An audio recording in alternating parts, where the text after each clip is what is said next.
Aqui em Belém, um evento discute a importância do sono para a saúde, assunto que ganha cada vez mais importância, afinal vivemos uma rotina pesada, puxada e o sono, justamente o sono sabemos que traz essa importância muito grande para a saúde. Por isso esse evento que começa hoje segue durante a semana trazendo essas informações. Vamos conversar com o Lucas sobre esse assunto? Olá, Lucas. Então, vamos conversar aí sobre a questão do sono. A gente sabe que é muito relativo, dependendo de organismo para organismo, mas o impacto negativo, se você não tiver essa noite completa, ela é muito grande, não é?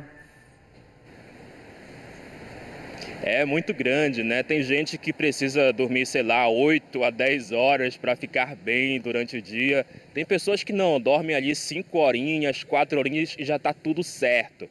Mas olha só, depende de cada organismo, mas tem especialistas que vão tratar sobre esses e outros assuntos durante essa semana que vai abordar as questões relacionadas ao sono. Começa hoje, dia 13, e vai até o próximo dia 19 de março. Em todos os estados brasileiros irão acontecer eventos, programações destinadas a falar um pouco mais sobre a qualidade do sono. E é muito importante a gente entender, compreender para conseguir essa tão almejada qualidade de sono que influencia no nosso dia a dia, no trabalho, nos estudos, nas rotinas domésticas, para você, dona de casa, também. E por essa razão, a gente vai conversar agora com a doutora Maria Cláudia Oliveira, que é vice-presidente da Associação de Sono Regional Pará. Ela vai destacar para a gente exatamente sobre esse evento que vai acontecer também aqui na nossa capital e falar um pouco sobre como é importante, né, a gente cuidar do nosso sono. Muito obrigado, bom dia, obrigado por aceitar o nosso convite aqui no Bom Dia Pará. Bom, o que vai falar basicamente essa semana? Tem até o dia 19, né, de muita coisa para falar. Sim. Primeiro, obrigada. Bom dia a todos. Bem, essa semana ela comemora o Dia Mundial do Sono, que é o dia 17 de março. Então, essa ação que está ocorrendo aqui em diversas cidades brasileiras não se restringe só ao Brasil. Ela também é uma campanha mundial. Aqui em Belém, a gente vai estar com atividade para o público em geral no Shopping Castanheira durante toda a semana. No final de semana, a gente vai ter peça teatral em 6 horários para as crianças, onde vamos discutir com os pais. Nós vamos estar lá presentes com a população, fazendo testes, questionários validados cientificamente, já dando um retorno, um feedback ali no momento mesmo. E além disso, a gente tem palestras para profissionais de saúde e aí em locais específicos, em hospitais públicos, onde a gente vai falar sobre a relação do sono com algumas patologias, por exemplo, sono e doença cardiovascular, sono e alteração de humor. Então, a gente vai fazer algumas palestras para profissionais de saúde e também ação pública no Shopping Castanheira. Quero aproveitar essa oportunidade, né, para falar sobre as pessoas que acordam cedo para assistir o Bom Dia Pará, se arrumar e ir para o trabalho. Tem gente que vai dando aquele soninho no ônibus também. Sim. Como é que é para entender essa rotina do trabalhador paraense, aquele que sai cedo de casa? Cedo. Como é controlar, avaliar melhor esse sono, essa rotina? Lucas, assim, a gente tem que ter em mente uma coisa que eu sempre falo. Uma boa noite de sono começa a hora que você acorda. Então, se você tem uma rotina de acordar muito cedo, não adianta você querer ajustar na hora de ir dormir. Você tem que ajustar a sua rotina ao longo do dia. Então, existem técnicas que não são aleatórias, a gente tem técnicas validadas para isso. A gente precisa ajustar horário de alimentação, horário de exercício físico, exposição à luz solar, né? Às vezes precisa usar óculos de sol, às vezes precisa inibir o uso de telas à noite. Então, tem estratégias específicas, mas de uma forma geral, o que eu posso dizer assim, como é que eu sei se o meu sono está de qualidade ou não, né? Bem, de uma forma prática, se você acorda sempre com despertador, se você precisa de muito café ao longo do dia, você vai tomando café, toma mais café do que água, né? Se você fica irritado facilmente, tem alteração de humor, se tem uma dificuldade em tarefas que exigem esforço, tanto físico quanto esforço mental. Esses sinais podem ser sinais indiretos de que algo pode estar ocorrendo no seu sono. Sem falar a questão, por exemplo, de estar roncando à noite, né? Eu estou falando sinais mais genéricos, vamos dizer assim. A gente está falando de um público que acorda bem cedo e que toma o café, a senhora acabou de falar, né? Quer dizer que o café, para quem gosta, assim como eu, assim como muitos dos meus colegas, ele não é muito aconselhável, digamos assim, para interromper aquele estado de sonolência, né? É mais para você tentar se organizar e evitar. Tomar o café, ok, mas não em excesso, né? Não, tomar o café da manhã, no café da manhã, ok, sem problemas nenhum. Mas o café é um estimulante, né? Então, se você depende de um estimulante para desempenhar suas atividades ao longo do dia, algo tem que ser revisto. Você toma o café no sentido de despertar, junto ali com os outros alimentos, né? Mas não ao longo de todo o dia. E uma outra questão também direta que pode ser relacionada a essa questão de sono ruim é o horário que você sente a sonolência, falando sobre o café. É normal, esperado que você sinta uma certa sonolência após o almoço. Tem explicação fisiológica para isso. Agora, por exemplo, se você sente sonolência num pico entre 10 e 11h30 da manhã, que fisiologicamente é o nosso estado de maior alerta, então algo também está errado, né? Então, ficar atento a esses sinais do nosso corpo, né? Prestar atenção no que está acontecendo ao longo do dia para daí tentar melhorar à noite. Doutora, como dormir cedo? A gente está muito ligado ao celular, né? Fica ali mexendo nas redes sociais durante a noite, assistindo televisão. De certa forma isso atrapalha, né? Aquele momento que você está fissurado ali no celular, precisa, por uma questão de trabalho também às vezes, como dormir cedo para conseguir aqueles horários, para conseguir completar, digamos assim, a cota de um sono de qualidade? Tá, bom, você mesmo já respondeu uma parte da pergunta. Primeira coisa, importantíssima nos dias atuais, é o controle de telas, né? A gente sabe que as telas, elas emitem um comprimento de onda que entram pelo nosso olho e dão a informação para o nosso cérebro de que é dia, porque esse comprimento de onda é muito semelhante da luz solar. Mas além dessa questão do comprimento de onda, o que a gente tem que prestar atenção também é a interatividade com a tela, né? Então, essa questão de jogos, de entretenimento, né? Que você depende da sua participação para ir para a fase seguinte, isso é muito mais estimulante do que, por exemplo, você assistir um telejornal, tá? Então, cuidado com a tela, precisa ajustar. Precisa controlar, não tem jeito, não tem milagre. E aí, você precisa, além da tela, ajustar a sua rotina ao longo do dia. Horário de exercício físico, horário de estudo, horário de alimentação, que tipo de alimentação você está tendo, né? Como eu falei e reforço aqui, uma boa noite de sono começa a hora que você acorda.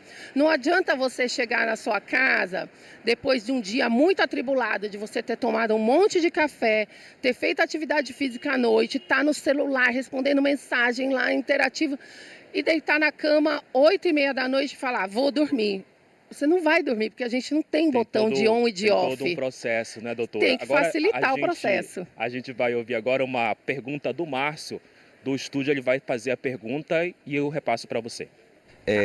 Lucas, é o seguinte, o Zezé Pereira, ele comenta o seguinte, que desde o nascimento até a fase adulta, ele sempre dormiu de 4 a 5 horas. E quando o relógio biológico virou a chave, que ele comenta, para os 60 anos, ele passou a dormir de 3 a apenas 2 horas por dia. Ele tem 66 anos e ele confessa que essa situação aflige. Ele quer saber se essa é a patologia e o que ele deve fazer para melhorar a qualidade do sono. Bom, Márcio, o que eu posso dizer de antemão é que essa quantidade de horas está escassa, né? A gente tem uma variabilidade individual, a gente tem uma média de horas de sono para o adulto, por exemplo, de 7 a 8 horas. Esse é o recomendado mundialmente, né? Mas a gente tem os pequenos dormidores e os grandes dormidores, aqueles que precisam de por volta de 9 horas e meia. Os pequenos dormidores são aqueles que precisam, em média, de 5 horas e meia, 6 horas. Então, veja, mesmo que ele tenha a genética de um pequeno dormidor, ainda assim, ele está dormindo muito pouco, né? Então, a gente precisa avaliar para saber o que está ocorrendo. Então, precisa procurar um profissional de saúde para avaliar, fazer exames e aí poder dar uma resposta mais consistente. Mas, sinal de alerta. Doutora Thaís também tem uma pergunta para a senhora. Tá. Vamos para a nossa hashtag, Lucas. Tem participação aqui do Carlos, querendo saber o seguinte: profissionais que trabalham em plantões noturnos têm a saúde prejudicada, já que o sono nem sempre é regular? Trabalhador de turno, né? Bem, trabalhador de turno sempre é um grupo que precisa de um acompanhamento, tá? Nós não fomos feitos para estarmos acordados à noite e dormir de manhã. A gente tem um funcionamento, um relógio biológico interno que manda informações para todas as nossas células e todas as nossas funções. Absolutamente todas dependem dessa regulação dada pelo ciclo de claro e escuro, sono e vigília. Então, o trabalhador de turno, ele é um indivíduo mais propenso a ter doenças de saúde, por exemplo, obesidade, hipertensão, diabetes, aumento do risco cardiovascular, transtorno de humor. Então, é um indivíduo que precisa de um acompanhamento de um profissional de perto, tá? Para tentar ajustar e minimizar esse impacto, porque impacto vai ter. Agora eu queria entender melhor qual que é o segredo da melhor idade. É um grupo que acorda bem cedo, vai fazer as tarefas de casa, vai para o mercado, vai para ver o peso. Eles dormem cedo, é aquelas dicas que a senhora falou, a qualidade do sono, Sim. Dormir cedo, ter os horários certos, porque é uma turma com muita energia disposição, mesmo, né? Então, assim, na melhor idade, a gente, todos nós, a gente tem uma tendência a ir dormir mais cedo e acordar mais cedo. Diferente, por exemplo, na adolescência, é ao contrário, a gente tem uma tendência a ir dormir mais tarde e acordar mais tarde. Então, como o relógio biológico fica ajustado na melhor idade para dormir mais cedo e acordar mais cedo, eles têm muita disposição pela manhã, ou pelo menos deveriam ter. Mas já para o entardecer, para o final da tarde, já não tem a mesma disposição. É novamente o relógio biológico interno ditando o nosso ritmo. Certinho. Mais alguma pergunta aí no estúdio, Márcio, Thaís? Temos sim, Lucas. Vamos então novamente às redes sociais, acompanhar quem marcou a hashtag você no BDP. A Eliana dá um bom dia Eliana. Ela pergunta quais os males de não dormir bem, que males podem provocar saúde, sendo que ela comenta que não tem muito sono, fica à noite acordada, doutora. Então, o que dizer aí para Eliana? Eu não ouvi o início da pergunta. Quais os males para a saúde? Posso repassar para a senhora? Tá, ela quer saber assim, quais os males para a saúde pode provocar uma pessoa que não dorme o horário, o tempo certo, né, de acordo com o seu organismo. Ela diz que ela fica a noite toda acordada, não tem sono praticamente. Isso prejudica de alguma forma a saúde? Sim. Bom, como a gente já vem conversando aqui, né, a repercussão ela é sistêmica, porque como eu falei, o sono é um regulador de todas as nossas funções biológicas. Então, vamos lá, crânio caudal, ela pode ter maior tendência à irritabilidade, transtorno de humor, dificuldade de concentração, atenção, raciocínio, memória, aprendizado, né? Pode ter problemas relacionados à saúde cardiovascular, então hipertensão, maior risco de arritmia, de infarto, de morte por qualquer evento cardiovascular.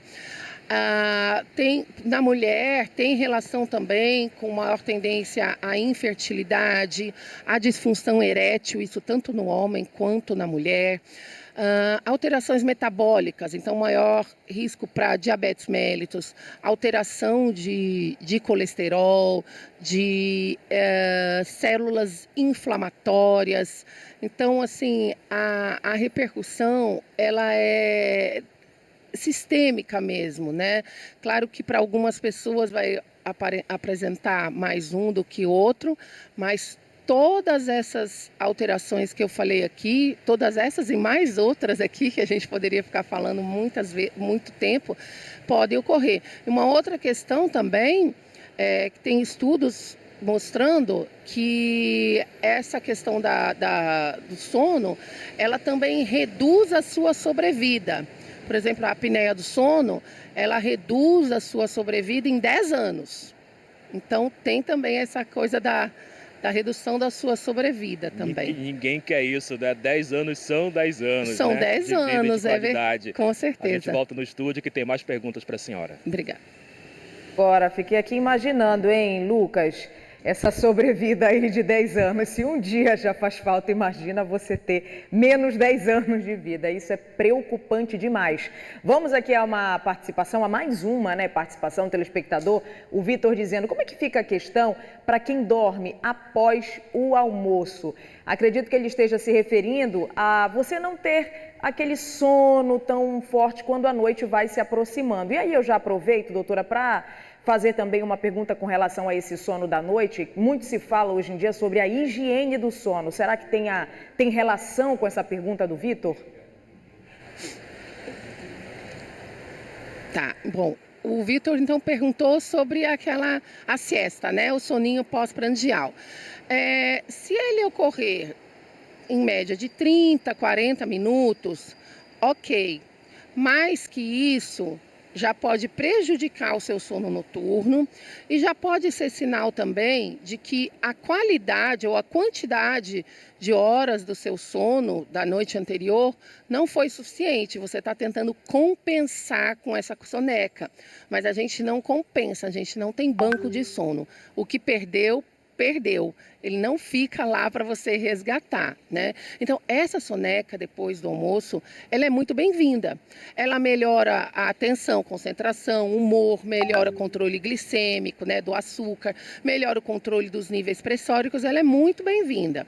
Agora, sobre a higiene do sono, é assim, a higiene do sono é aquilo que todos nós deveríamos nos atentar e fazer, independente se tem algum distúrbio do sono ou não. E eu diria mais, que a grande maioria das queixas de sono não são necessariamente doenças do sono. A grande maioria é alteração da sua rotina ao longo do dia que está impactando negativamente no seu sono. Então, o que seria a higiene do sono? A higiene do sono, ela é basicamente o seguinte, você tem que sinalizar para o seu cérebro que é dia e você tem que sinalizar que é noite. Então, tudo que você fizer ao longo do dia que ajude nessa sinalização, vai ser ótimo. Então, por exemplo, você acorda, abra a janela, troque de roupa, arruma sua cama, tome o café da manhã, se expõe à luz solar. Pronto, você sinalizou, deu várias pistas para o seu cérebro de que você acordou. Toma o teu cafezinho, ok? Né? Aí, por exemplo, está entardecendo, anoitecendo, você tem que sinalizar que está se aproximando da noite, de um horário de relaxamento. Então, evita a atividade física de alta intensidade, evita exercícios, esforços mentais intensos que vão demandar muita atenção, concentração, né? E aquilo que todo mundo fala, telas, né? O recomendado é desligar as telas no mínimo 1 hora antes do horário preconizado para você dormir.